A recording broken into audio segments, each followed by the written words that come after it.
Sometimes we have the opportunity to learn a skill, to do something new, and we don't take advantage of it. And sometimes it takes as much as a decade for you to ever have that kind of opportunity.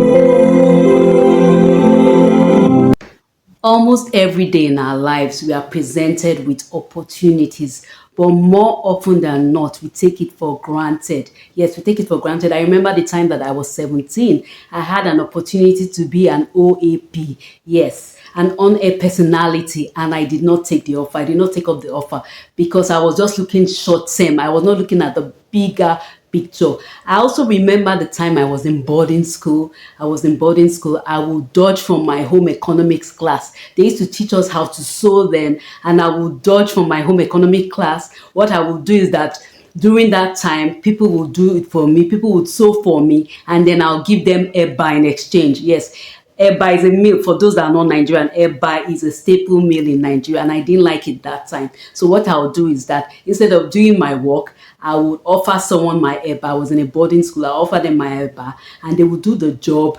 They would help me sew. And later in life, even in my 20s, it took me a long time to learn how to sew. Even till today, I don't sew perfectly. I still have a lot to learn in sewing. So in life, when you have an opportunity, please take advantage of it. So in today's video, I want to tell you about how I missed the opportunity to learn a very valuable skill in my career because I did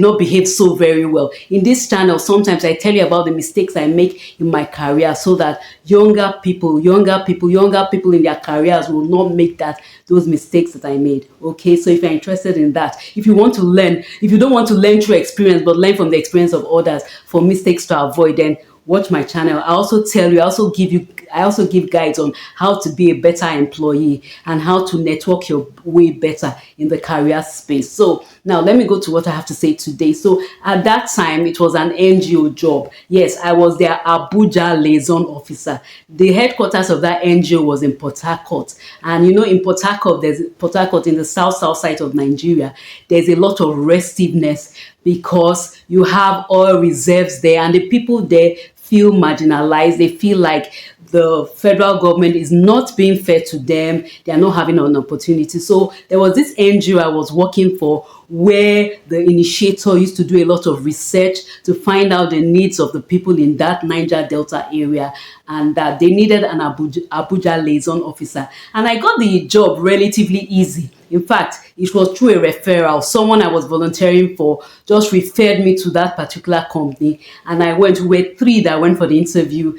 The initiator interviewed three of us, and at the end of the day, I got the job. So I was the Abuja liaison officer, and I was doing the job for like a year. But towards the end of that year, or maybe early the next year, the initiator told me that I should come all the way. I should travel from Abuja to Port Harcourt to be involved in one project they were having, and I'll stay in Port Harcourt for 1 month. And he got me a hotel to stay, and he got me a hotel. So I went to Port Harcourt. And it was a training, or because it would have been a training for me in a sense, because while I'll be doing it, I'll be learning, and it's a very vital skill in the non-governmental organization sector. It's a very vital skill that I lost the opportunity to learn. So when I got there, and I don't know what happened. I can't remember exactly what happened, but I think he was telling me certain things, the initiator, and I didn't feel pleased. And to a large extent, I used to be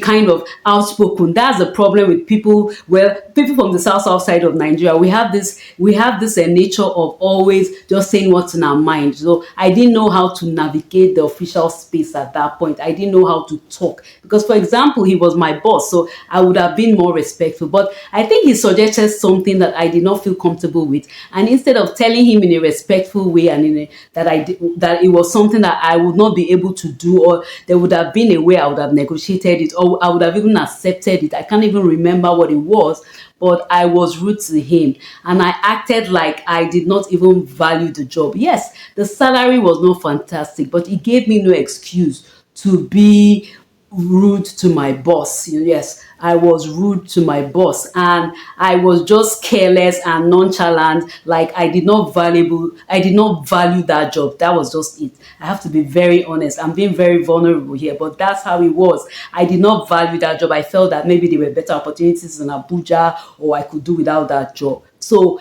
I got there. I think it was the first week, and just before we were going to the school, it was something we had to do outdoors. We had to go. In fact, we're supposed to go in boats. We're supposed to go in boats somewhere in the creek in the Niger Delta. We were supposed to go in boats, I think. Yes, it was. We were supposed to go to the villages around that area. So just before we embarked on the journey, that's when this altercation happened, and I was rude. And I think, did I resign or he sacked me? I think I resigned. I think I just left, like I wasn't interested.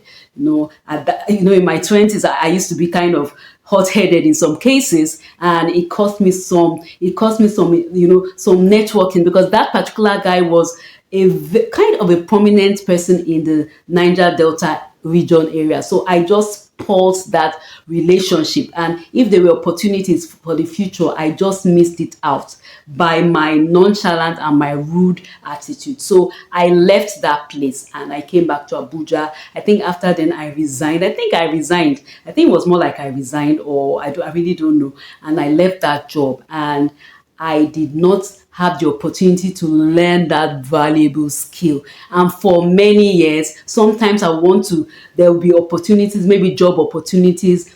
And because I did not have that skill, it was always an issue. It was a very vital skill that I learned. And at the end of the day, I didn't learn that skill. And today, to be honest, I can attempt it. But I think if I had started early enough and I did that for a very long time, I would have been quite an expert, and I lost that opportunity. So when you have an opportunity, maybe you are a youth corper, or you are an intern, or you even volunteer, you are in university, don't take it for granted, because that skill will help you. I remember when I was an undergraduate, a lecturer of mine, he had this project he was doing, Nigeria Literary something project, and I was one of those. I transcribed for him in that project, and at the end of the project, I didn't get paid, but I got a letter, and I got a letter in that for the effort, and it really helped me. It really helped me in my career journey. So as much as possible, as a young person, you have ambitions to do something or one thing. When you have an opportunity in front of you, don't take it for granted, because that thing you think is not so valuable, you may find out that it means a lot. I remember a particular guy. He was a youth corper like me. He was serving in one of the national TV stations, and while he was there, it was like they were using him in quote, because they don't really use anybody. Anytime you think they are using you, they are teaching you something. So you had females and males, and his female colleagues used to be kind of lazy. They wouldn't want to work. They just felt that they could use their pretty faces to get opportunities and favors from their bosses, male bosses, and he wasn't in that position. So sometimes we're doing a journalism course together. He'll come to class and he'll complain, but I'll tell him that no, don't bother, just keep on doing it. And guess what happened after that youth service? There was this international media company. They wanted to hire some Nigerians. Yes, I think it was a German international media company. And guess what? He had the skills that they need, and that they needed, and they offered him the job. And he, at least last time I heard from him, he was earning at least maybe 10 to 20 times the salary. You know what it is when you are earning in naira and you are given the opportunity to earn in dollars. So this is just an admonition for you. If you ever find yourself in a position where you are supposed to learn something, instead of complaining, just learn it. There will be somewhere you may need that skill, most likely. Have you ever been in that situation where you lost an opportunity, or were you in a situation that you learned a skill and today you are using it? Please, we are all here to learn and to gain. Please just share your experience in the comments, and let's continue the conversation in the comments. Like, see you in the next video where I'll talk about something that will be equally useful. Take care and